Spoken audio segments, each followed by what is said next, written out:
Before we drop the facts, make sure you've dropped a like on this video and subscribe for more explainers that hit different. All right, let's get into it.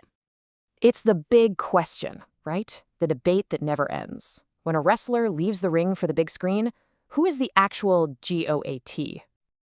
You've got the obvious choice, Dwayne "The Rock" Johnson. I mean, the guy is a global superstar.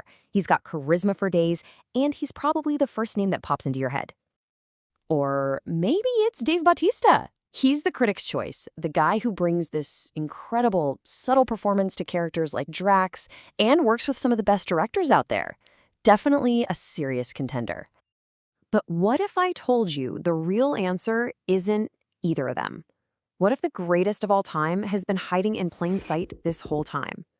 So, get this. The Hollywood Reporter just put out their official ranking of wrestlers turned actors. And the results are kind of wild. John Cena landed at number 3, behind The Rock and Batista.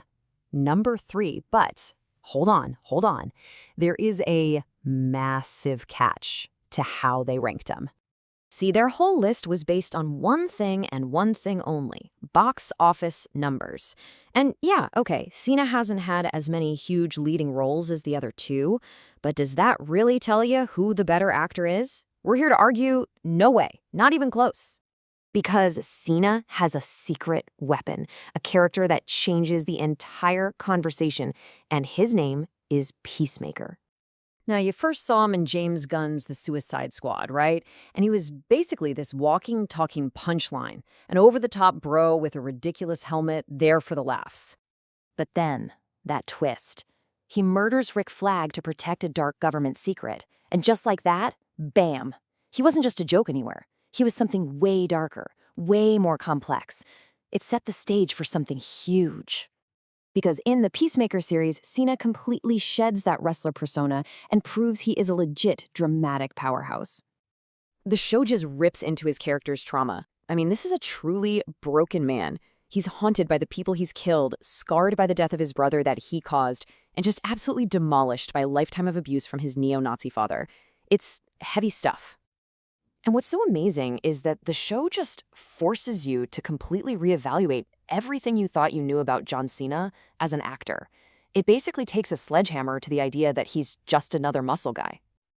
And look, if you need one single, undeniable piece of evidence to prove Cena is the GOAT, it all comes down to one scene. This right here is the knockout blow. So here's the setup. Peacemaker is at his lowest point. He completely dissociates and finds himself in this alternate reality where his brother is still alive. He just freezes. His face is this incredible mix of confusion, disbelief, and a flicker of hope he hasn't felt in decades. He reaches out, grabs his brother's arm, and just barely gets out the words, "I love you." And in that one moment, after his brother says it back and walks away, everything just breaks.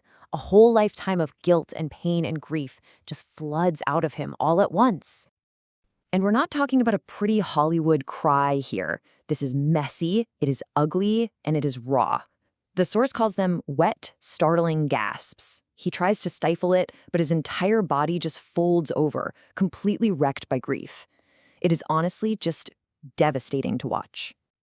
That's not just an actor reading lines from a script. That is John Cena taking incredible writing and elevating it to a whole other level. That raw, vulnerable emotion, that is what makes this character and this whole show so unforgettable. So what's the final verdict here? When you put it all together, there's really only one conclusion you can come to. So why is he the king? Simple. He goes to emotional places other action stars just won't. He's not afraid to be messy, to be ugly, to be vulnerable. He delivered one of the best performances on TV, full stop. And because of that, yeah, he's the best wrestler turned actor of our generation. Because you know what? Being the greatest of all time isn't about how many tickets you sell. It's about the craft. It's about the performance. It's about raw, undeniable talent. Which brings us right back to the start. When you see a performance this good, isn't it time we throw out those old box office rankings and start talking about what really matters? But hey, that's our take. We want to know yours. Who's your number one? Is it The Rock? Bautista? Is it Cena? Let us know your ranking down in the comments. And if you liked what you saw today, make sure to hit that like button and subscribe for more. Thanks for watching. Peace.